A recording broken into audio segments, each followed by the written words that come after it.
Selamat pagi, Bapak, Ibu, serta saudara-saudari yang terkasih dalam Tuhan kita, Yesus Kristus. Selamat mengikuti ibadat Jalan Salib, live streaming dari Gereja Katolik Keluarga Kudus Paroki Pasar Minggu. Sebentar lagi, kita akan memulai ibadat Jalan Salib. Marilah kita siapkan hati, pikiran, dan fisik kita agar kita mampu merenungkan kisah sengsara Tuhan kita, Yesus Kristus. Kita awali dengan menyanyikan lagu pembuka.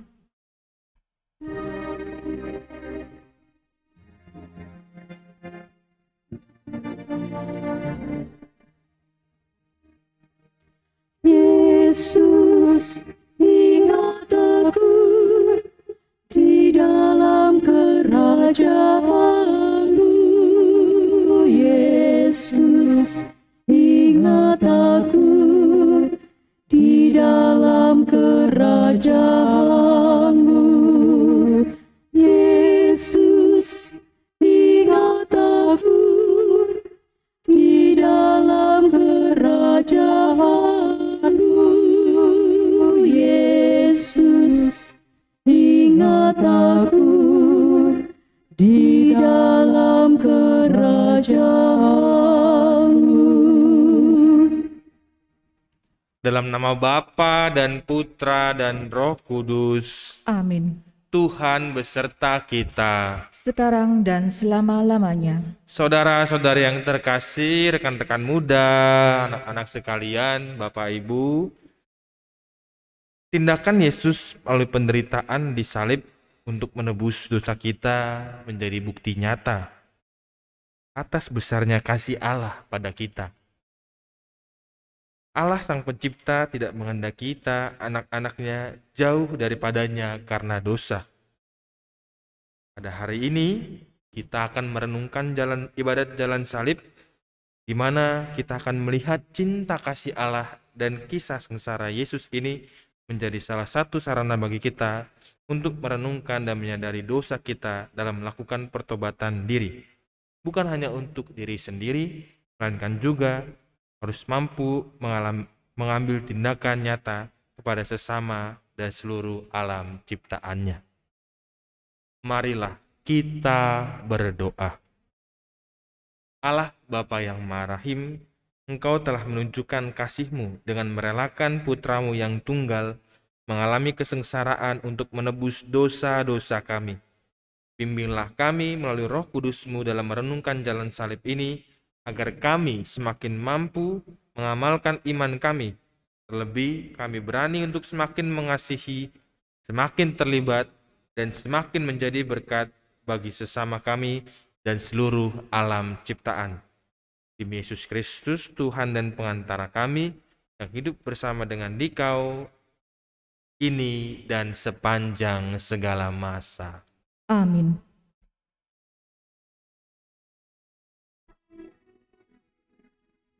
Mari kita merenungkan Yesus yang menjadi kurban karena cinta kasih-Nya.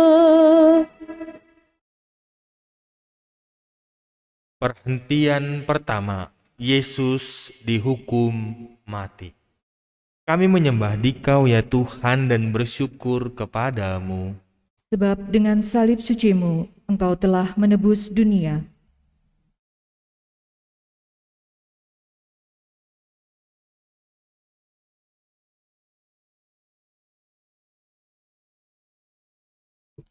Sesudah ditangkap, Yesus dibawa ke hadapan mahkamah agama. Malam itu, Yesus memulai perjalanan penderitaannya. Ia diolok-olok, diejek, diludahi, bahkan murid yang paling dekat juga menyangkalnya sampai 3 kali. Keesokan harinya, Yesus dibawa ke pengadilan Pilatus. Pilatus tidak menemukan kesalahan apapun dalam diri Yesus. Pada awalnya, Pilatus hendak melepaskan Yesus. Namun, karena desakan para tua-tua, ahli-ahli Taurat, dan seluruh rakyat, Pilatus akhirnya menjatuhi Yesus hukuman mati. Nama baik, kedudukan dan jabatan terkadang membuat kita tidak berani mengikuti suara hati dan melepaskan tanggung jawab. Kita telah menjadi Pilatus dan imam-imam kepala masa kini demi status, kedudukan, dan jabatan. Kita tidak setia seperti Yesus. Marilah kita berdoa.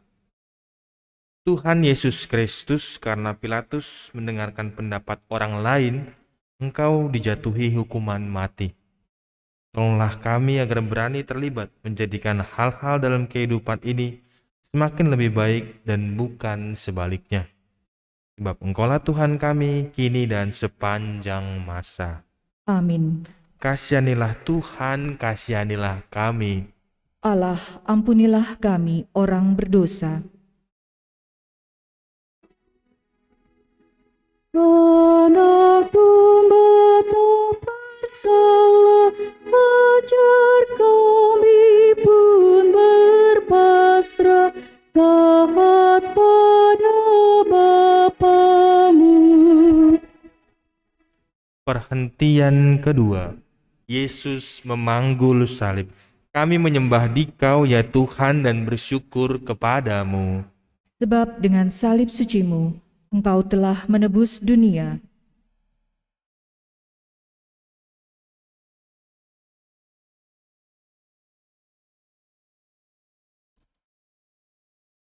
Yesus diolok-olok, diludahi, dimahkotai duri, dan disesah oleh para serdadu.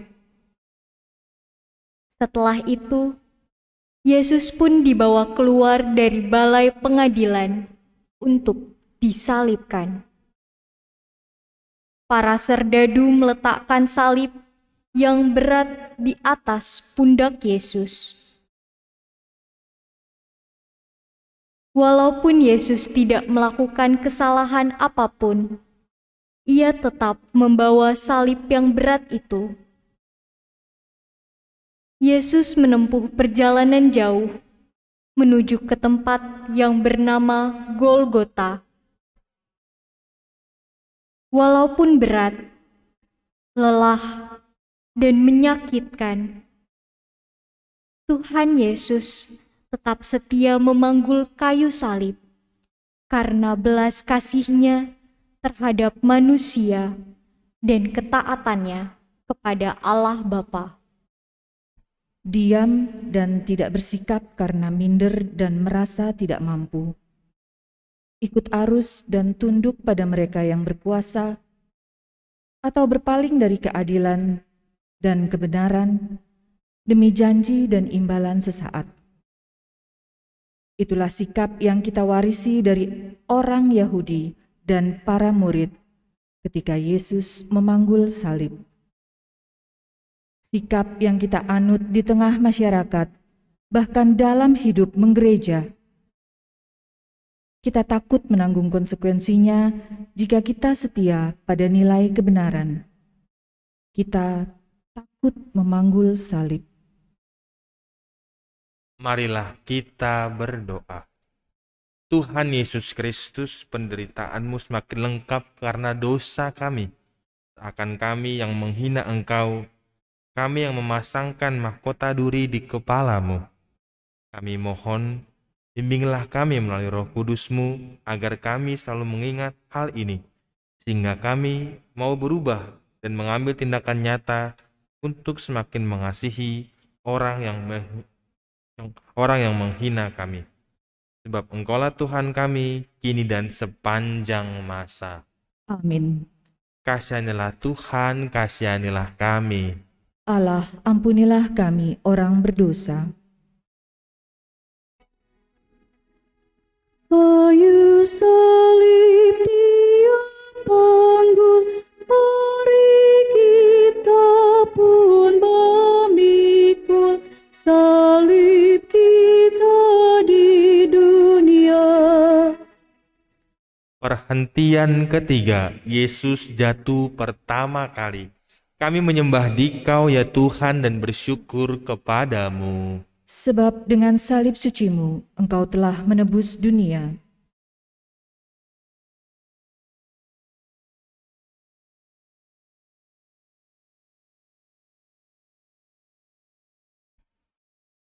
Kayu salib yang dipikul Yesus terasa semakin berat. Para serdadu menyiksa Yesus dalam perjalanan menuju Golgota. Yesus merasa sangat lelah dan penat. Semakin banyak darah yang keluar dari luka-lukanya. Beban salib pun terasa semakin berat.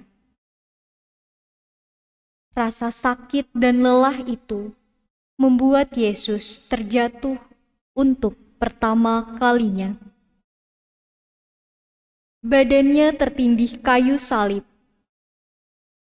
Namun Yesus tidak menyerah. Ia berusaha untuk bangkit dan kembali berjalan sambil memanggul salibnya.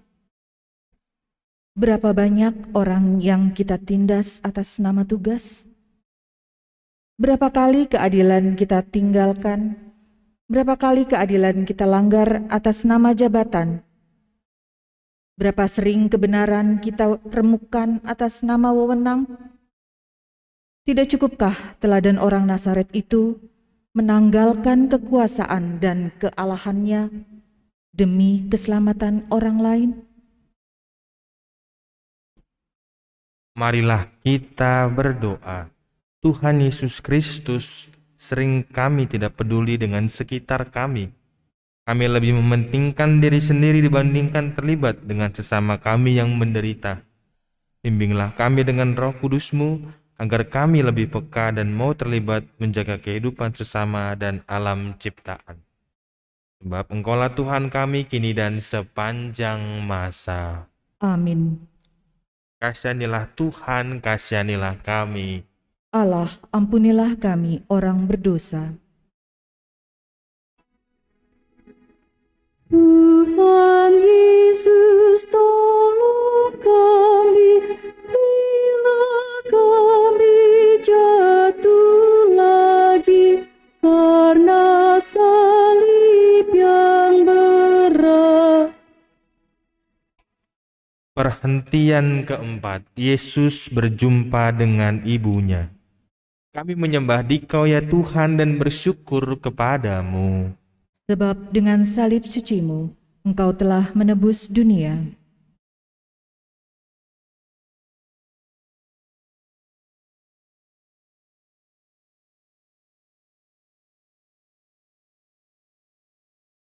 Perjalanan Yesus masih jauh dan semakin berat. Yesus tidak hanya lelah dan kesakitan. Yesus juga merasa kesepian. Semua muridnya telah meninggalkannya. Akan tetapi, Bunda Maria tetap setia menemani Yesus dalam perjalanan salibnya. Bunda Maria merasa sangat sedih dan hancur hatinya tatkala melihat putra yang dikasihinya harus mengalami banyak penderitaan, hinaan, hujatan, dan siksaan. Bunda Maria memberikan cinta dan semangat kepada Yesus dengan tetap menemaninya saat menuju kepada kematian. Maria melupakan segalanya hanya untuk mendampingi anaknya, meninggalkan segalanya demi menjumpai putranya yang menderita. Apakah kita meneladani Maria sebagai orang tua? Mendampingi, mengasuh, dan mengasihi anak-anak kita? Menerima mereka apapun keadaannya? Atau mementingkan diri sendiri, karir, pekerjaan, dan penampilan kita daripada anak sendiri? Membesarkan mereka dengan uang, harta, ketidakpedulian, dan pemaksaan kehendak sambil menghakimi? Marilah kita berdoa. Tuhan Yesus Kristus, Bunda Maria menunjukkan kasih-Nya kepadamu sekalipun dari pinggir jalan. Dia mau terlibat ikut merasakan kesedihan dan penderitaanmu.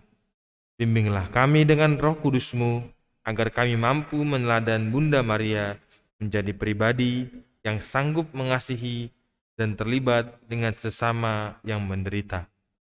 Sebab Engkaulah Tuhan kami kini dan sepanjang masa. Amin. Kasihanilah Tuhan, kasihanilah kami. Allah, ampunilah kami orang berdosa. O Maria, Bunda Kudus, yang setia ikut Yesus, Kau teladan hidupku. Perhentian kelima, Yesus ditolong Simon dari Kirene. Kami menyembah Dikau ya Tuhan dan bersyukur kepadamu. Sebab dengan salib suci-Mu, Engkau telah menebus dunia.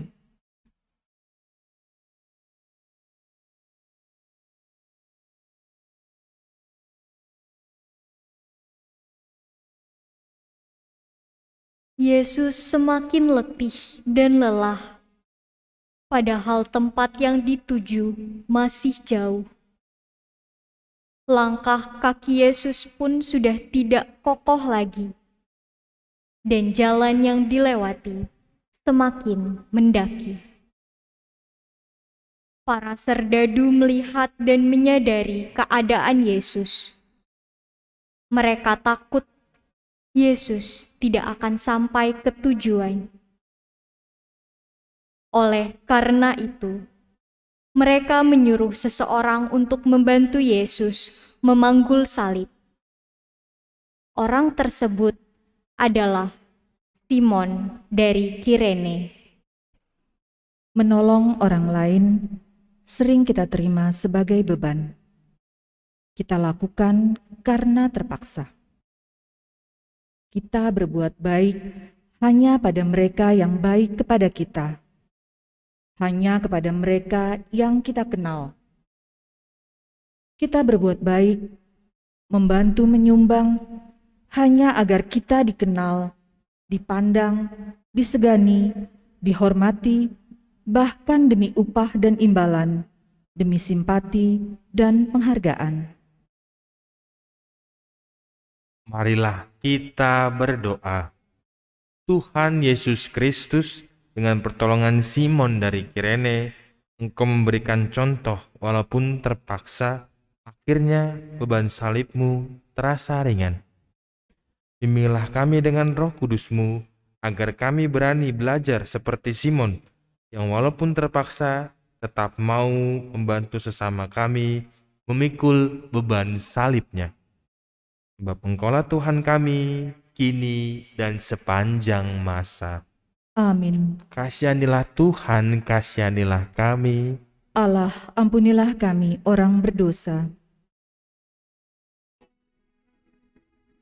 Apapun yang Kau lakukan bagi para penderita, pada Tuhan berkenan.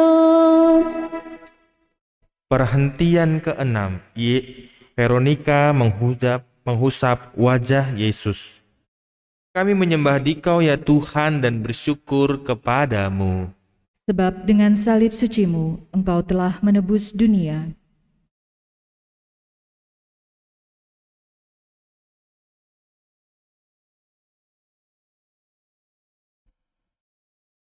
Wajah Yesus kotor oleh darah, keringat, dan debu.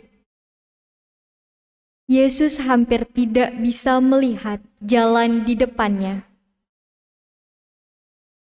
Wajahnya tak lagi terlihat tampan, bahkan seperti manusia pun tidak. Veronika melihat penderitaan Yesus. Tanpa takut dan malu, ia mendekati dan mengusap wajah Yesus yang berlumuran darah itu dengan sepenuh hati. Menolong dari kekurangan, menolong dari kerelaan, menolong karena ingin menolong.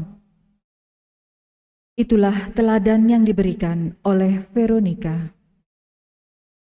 Tidak perlu pertimbangan panjang untuk melihat siapa yang butuh pertolongan. Namun seringkali pertimbangannya sangat panjang untuk memutuskan pertolongan apa yang harus diberikan. Itu yang sering kita lakukan sehingga sering salah kaprah. Memberikan materi saat perhatian yang dibutuhkan. Memberikan saran ketika karya nyata yang diinginkan. Membangun fisik ketika manusia terabaikan. Kita lupa bahwa kerelaan kita menolong nilainya melampaui apapun bentuk pertolongan kita. Marilah kita berdoa. Tuhan Yesus Kristus, kami sering melihat penderitaan sesama kami, tetapi terkadang kami malas untuk menolong. Malas untuk terlibat karena berbagai alasan. Tolonglah kami dengan bimbingan Roh Kudus-Mu agar kami mau melakukan aksi nyata, yaitu terlibat menolong sesama kami yang mengalami kesusahan. Sebab Engkaulah Tuhan kami, kini dan sepanjang masa. Amin.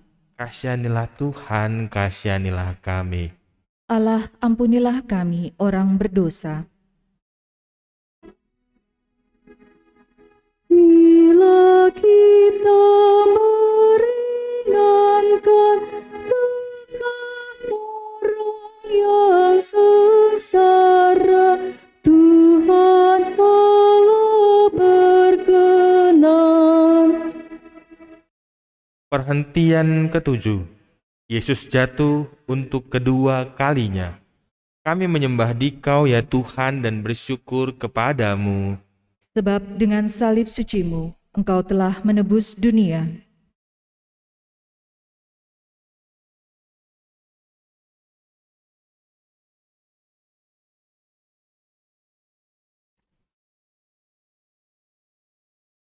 Pertolongan Simon dari Kirene dan Veronika tampaknya belum sanggup mengurangi penderitaan Yesus. Yesus tidak dapat menyembunyikan rasa lelah dan sakitnya. Akhirnya, Yesus jatuh untuk kedua kalinya. Ia jatuh dan tubuhnya kembali tertimpa kayu salib yang berat. Tubuh Yesus terkulai tak berdaya, dan darah yang mulai mengering kembali keluar dari luka-lukanya. Dengan susah payah, ia bangun dan mencoba melangkah sambil memanggul salibnya. Namun para serdadu dengan kasar menarik dan memaksanya berjalan kembali untuk meneruskan jalan salibnya. Bangun dari kejatuhan dan kelemahan membutuhkan keberanian dan kesungguhan.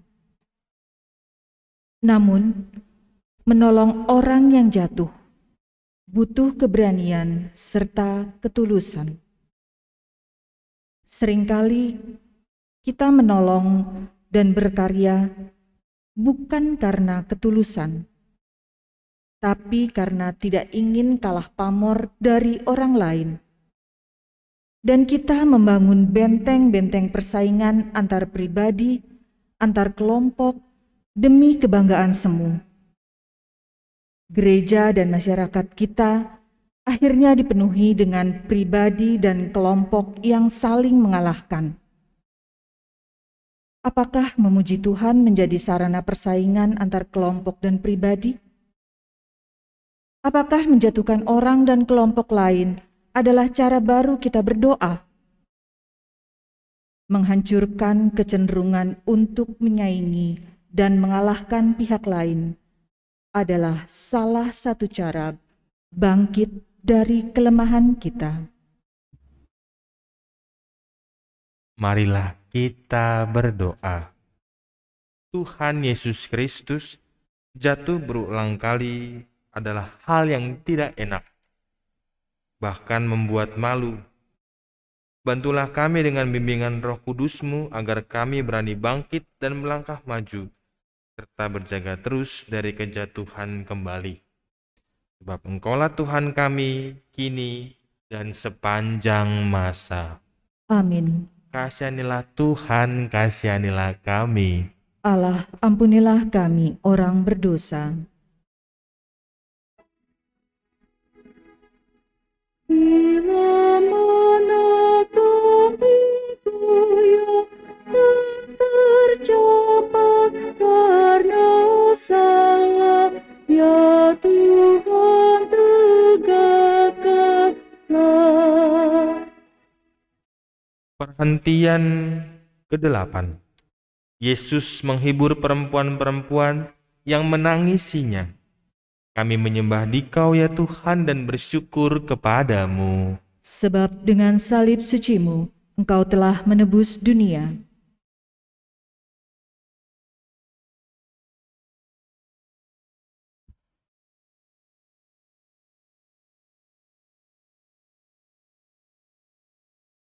Para wanita Yerusalem masih setia mengikuti dan mengiringi jalan salib Yesus menuju Golgota. Ratapan, tangisan, dan teriakan histeris para wanita Yerusalem menggambarkan penderitaan yang dialami Yesus.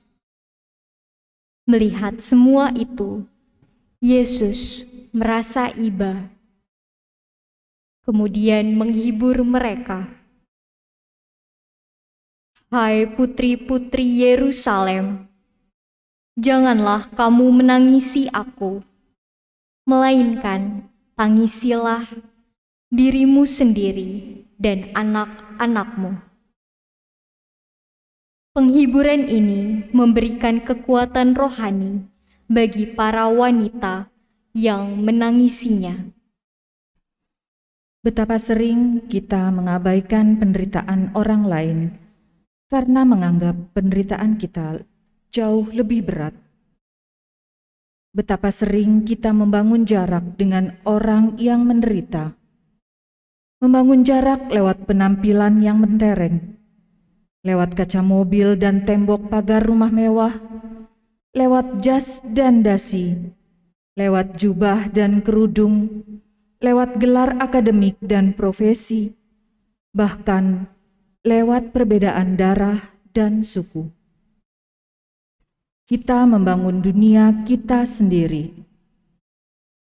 memberikan nasihat tanpa solusi, kritikan tanpa jalan keluar.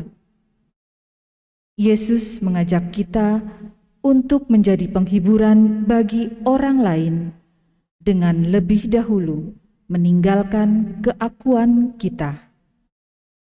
Lebih dahulu bertobat sebelum mengajak orang lain bertobat.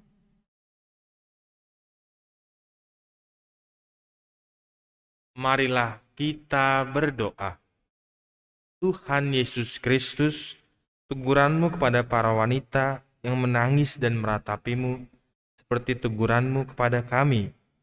Seringkali kami peduli pada sesama, tetapi kami melupakan pertobatan diri sendiri.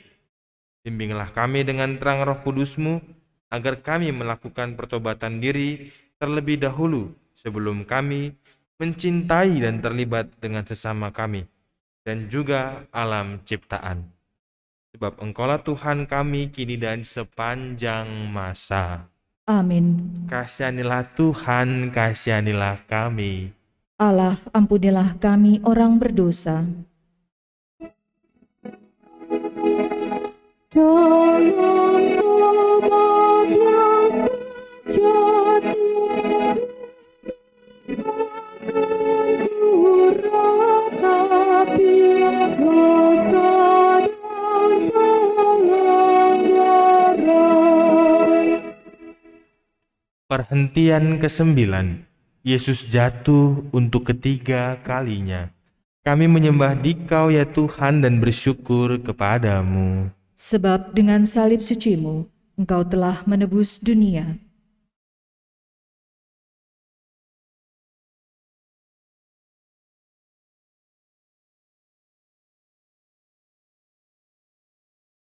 Jalan yang semakin menanjak membuat kayu salib yang dipikul Yesus terasa semakin berat. Sinar matahari semakin panas, bahkan sangat terik. Keringat semakin banyak bercucuran dan tenaga Yesus semakin lemah.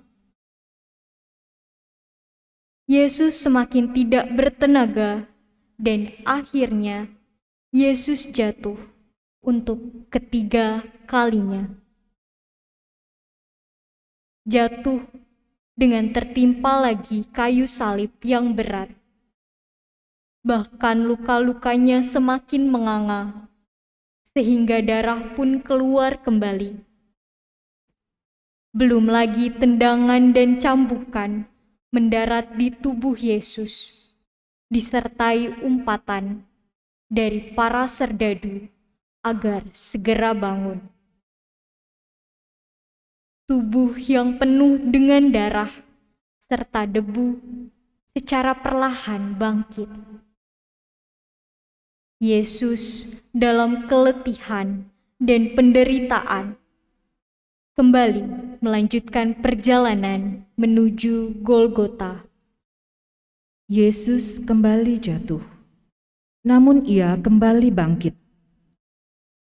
Kita semakin diajak untuk peduli pada orang lain dan berusaha membantu yang jatuh untuk kembali berdiri. Kita melihat setiap hari begitu banyak orang yang jatuh dalam berbagai bentuk. Anak yang membangkang terhadap orang tua, keluarga yang berantakan, kaum muda yang berperilaku menyimpang, umat yang tidak peduli terhadap gereja, orang yang kehilangan pekerjaan, masyarakat yang rusak. Di manakah kita? Menonton? Menuding? Tidak peduli? Menyalahkan? Menerimanya sebagai kewajaran? Atau ikut terjatuh? Yesus menawarkan kepada kita kekuatan untuk bangkit. Tetapi juga Ia mengajak kita untuk peduli pada sesama, menjadi penopang bagi orang lain. Marilah kita berdoa. Tuhan Yesus Kristus, cinta-Mu yang tiada batas takkan mungkin kami tandingi, tetapi kami tetap percaya dengan pertolongan rahmat-Mu dan bimbingan Roh Kudus-Mu, kami akan mampu belajar dan mencoba meraihnya. Sebab Engkaulah Tuhan kami, kini dan sepanjang masa. Amin. Kasihanilah Tuhan, kasihanilah kami. Allah, ampunilah kami orang berdosa. Bila hatiku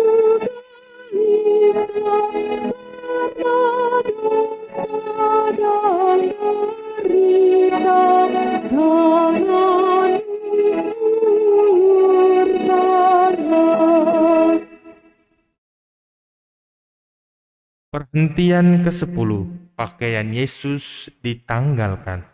Kami menyembah Dikau ya Tuhan dan bersyukur kepadamu. Sebab dengan salib suci-Mu, Engkau telah menebus dunia.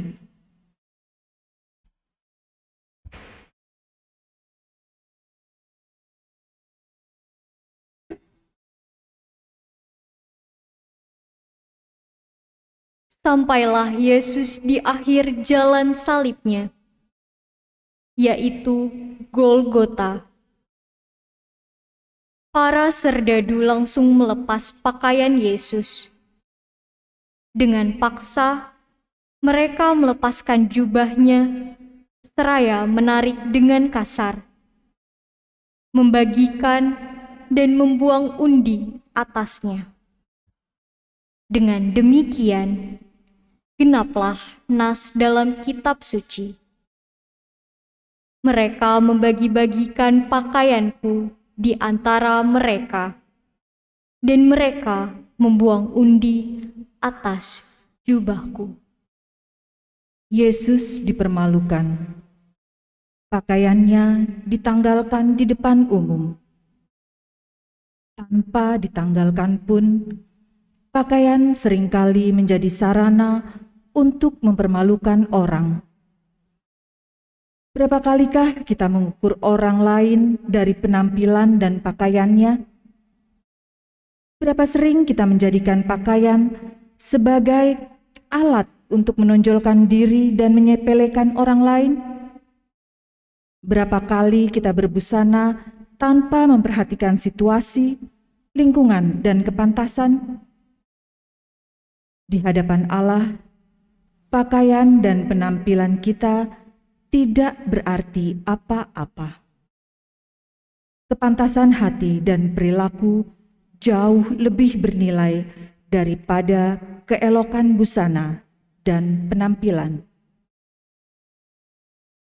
Marilah kita berdoa. Tuhan Yesus Kristus, kami sering lalai menyadari tubuh kami adalah bait suci-Mu. Kami mohon bantuan Roh Kudus-Mu untuk selalu mengingatkan kami dan menumbuhkan tekad dan aksi nyata untuk terus mau belajar menjaga kemurnian diri kami menuju kesempurnaan, seperti Engkau sempurna adanya. Sebab Engkaulah Tuhan kami kini dan sepanjang masa. Amin. Kasihanilah Tuhan, kasihanilah kami. Allah, ampunilah kami orang berdosa. Pakaianmu dibagikan, martabatmu direndahkan, kau tinggikan hartamu. Perhentian ke-11, Yesus disalibkan. Kami menyembah Dikau ya Tuhan dan bersyukur kepadamu.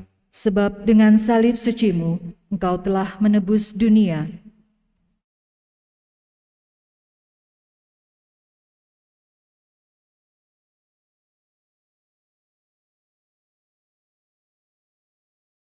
Para serdadu menarik kedua tangan Yesus, merentangkannya, dan memaku kedua tangan dan kakinya pada kayu salib. Mereka menegakkan kayu salib tempat Yesus tergantung. Di atas kayu salib dipasang tulisan, "Inilah Yesus, Raja orang Yahudi." Yesus pun disalibkan di antara dua orang penyamun. Sementara itu, di bawah salib, banyak orang yang menghujat dan mengolok-olok Yesus. Di antara orang-orang yang mengolok-olok Yesus, ada juga orang-orang yang tadinya memujanya. Mendengar ejekan dan olokan orang banyak, Yesus tidak membalasnya. Bahkan Ia mengampuni mereka.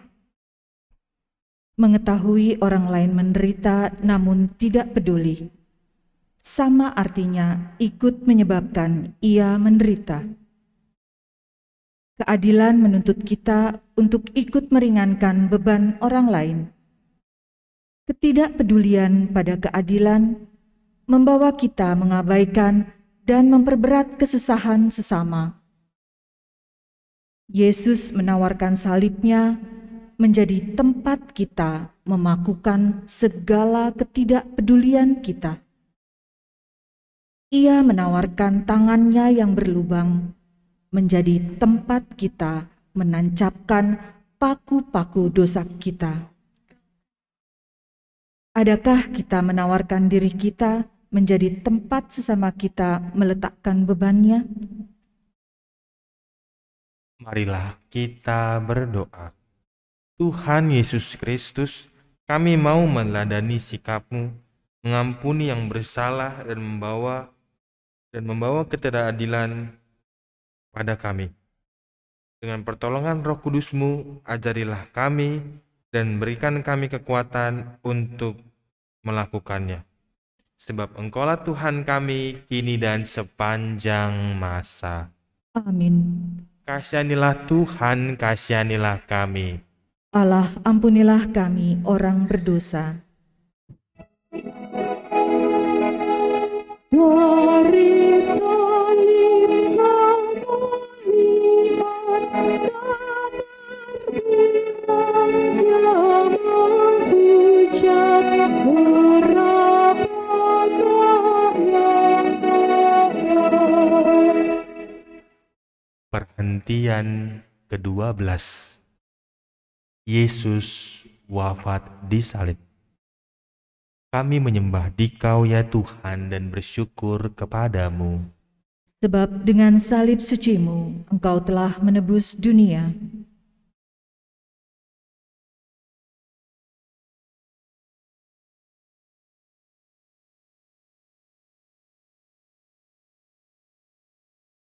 Ketika itu, hari sudah siang, kira-kira pukul 12. Kegelapan meliputi seluruh daerah itu sampai pukul 3. Kegelapan yang menyelimuti Golgota begitu mencekam dan menakutkan. Banyak orang merasa takut, termasuk para serdadu. Yesus mengalami penderitaan yang besar, digantung di kayu salib selama 3 jam. Ketika waktu menunjukkan kira-kira pukul 3 siang, Yesus berseru dengan suara nyaring,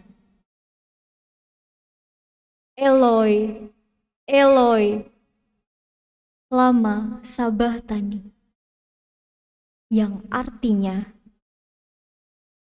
"Allahku, ya Allahku, mengapa Engkau meninggalkan aku?" Tak berapa lama kemudian, Yesus berseru nyaring, "Ya Bapa, ke dalam tangan-Mu kuserahkan nyawaku." Dan sesudah berkata demikian, Yesus wafat.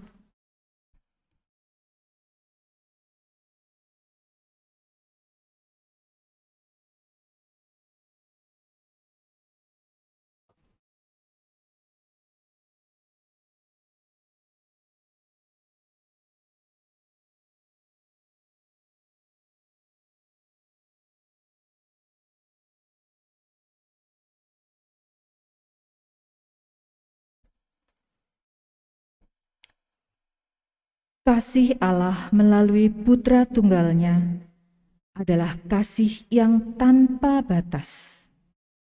Sungguh tiada taranya. Cinta yang tulus diberikannya kepada para sahabatnya, bahkan juga para musuhnya. Cinta Tuhan itulah yang kita rayakan dalam perjamuan Ekaristi. Semoga kita selalu mengalami pembaruan cinta setiap hari, agar semakin mengasihi sesama kita dan alam ciptaannya. Marilah kita berdoa. Tuhan Yesus Kristus, karena begitu besarnya cintamu kepada kami, Engkau setia dan taat pada kehendak Bapa untuk menebus dosa-dosa kami. Ajarkan kami untuk setia juga mengamalkan kasih-Mu yang tanpa batas itu kepada sesama kami dan seluruh alam ciptaan dalam perjalanan hidup kami. Sebab Engkaulah Tuhan kami, kini dan sepanjang masa. Amin. Kasihanilah Tuhan, kasihanilah kami. Allah, ampunilah kami orang berdosa.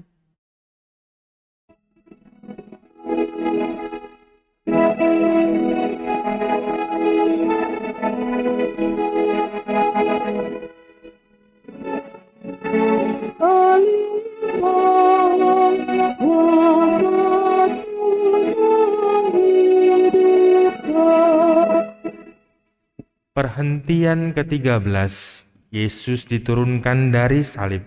Kami menyembah Dikau ya Tuhan dan bersyukur kepadamu. Sebab dengan salib suci-Mu, Engkau telah menebus dunia.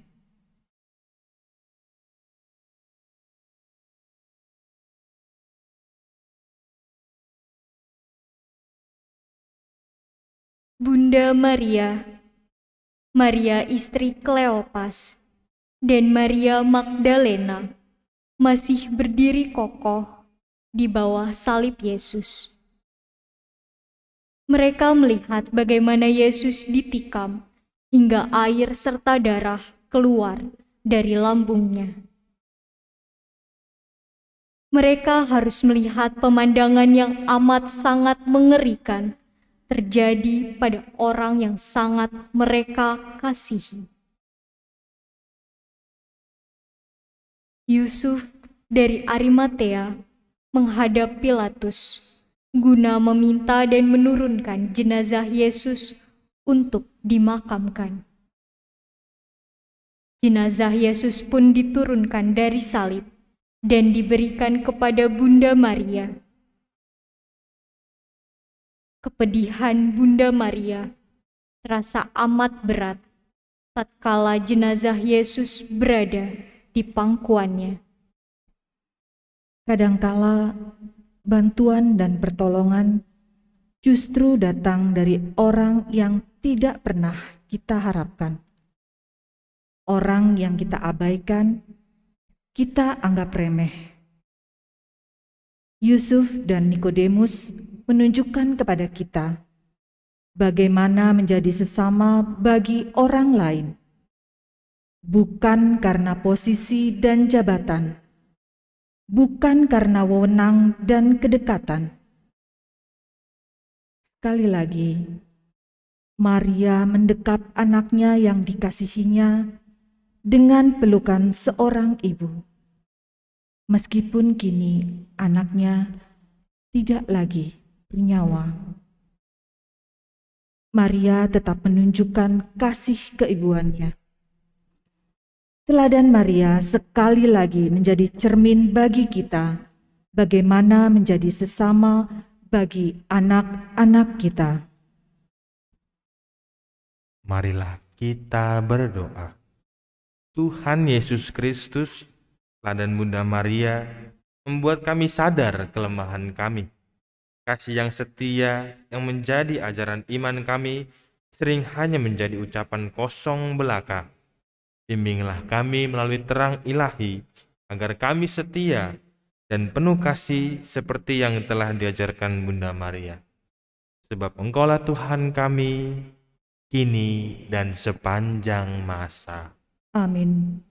Kasihanilah Tuhan, kasihanilah kami. Allah, ampunilah kami orang berdosa.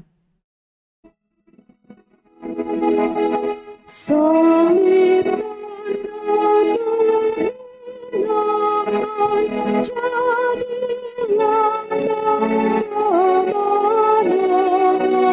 karena Tuhan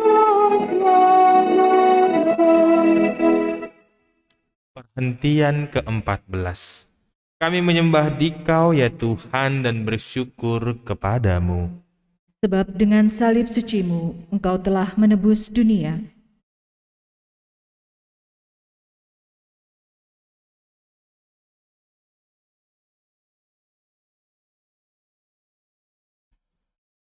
Jenazah Yesus dikafani dengan kain lenan dan dibubuhi dengan rempah-rempah menurut adat orang Yahudi.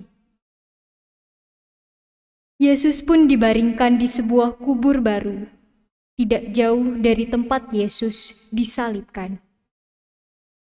Suasana duka berbalut keheningan tampak begitu jelas. Dunia seolah diam menyaksikan prosesi penguburan Yesus yang memilukan hati.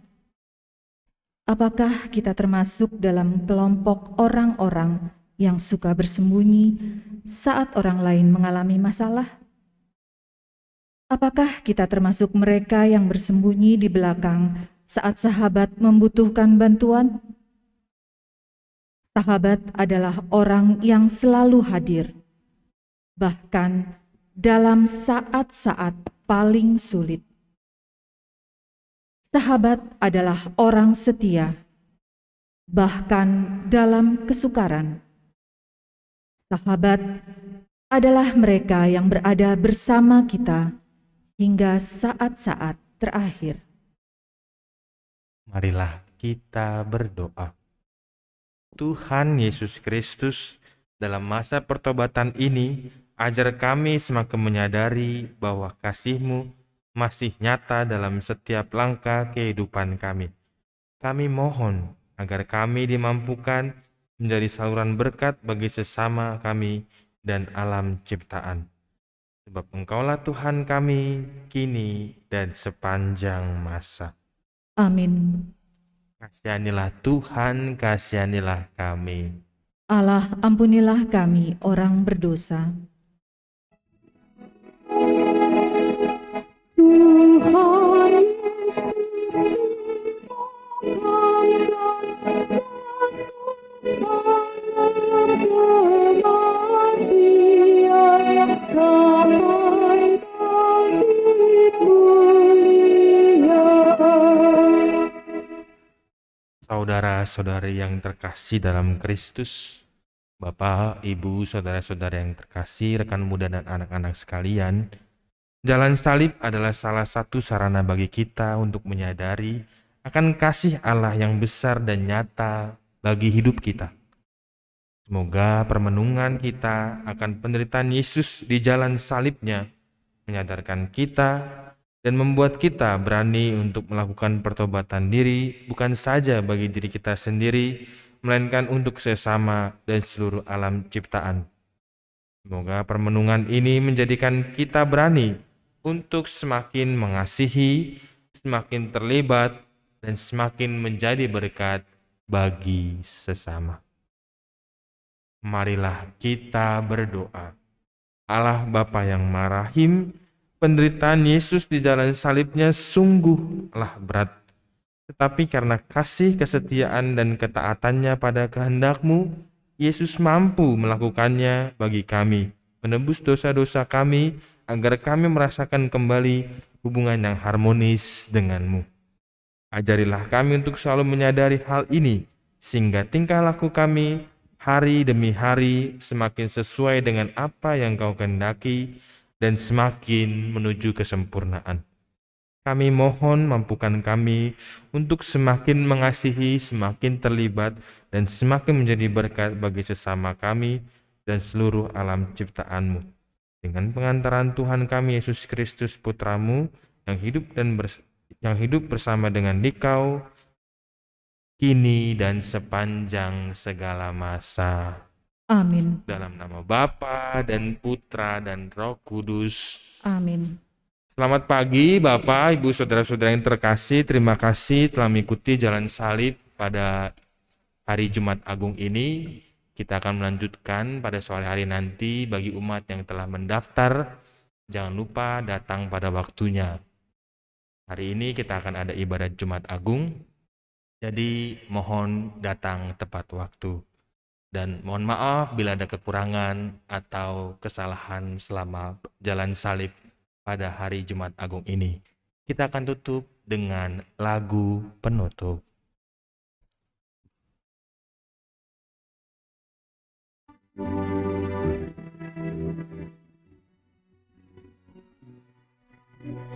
Yesus Kristus, cahaya hatiku, jauhkan aku dari kegelapan.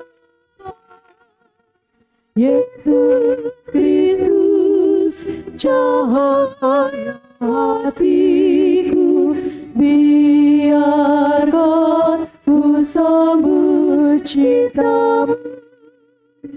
Yesus Kristus, cahaya hatiku, jauhkan aku dari kegelapan.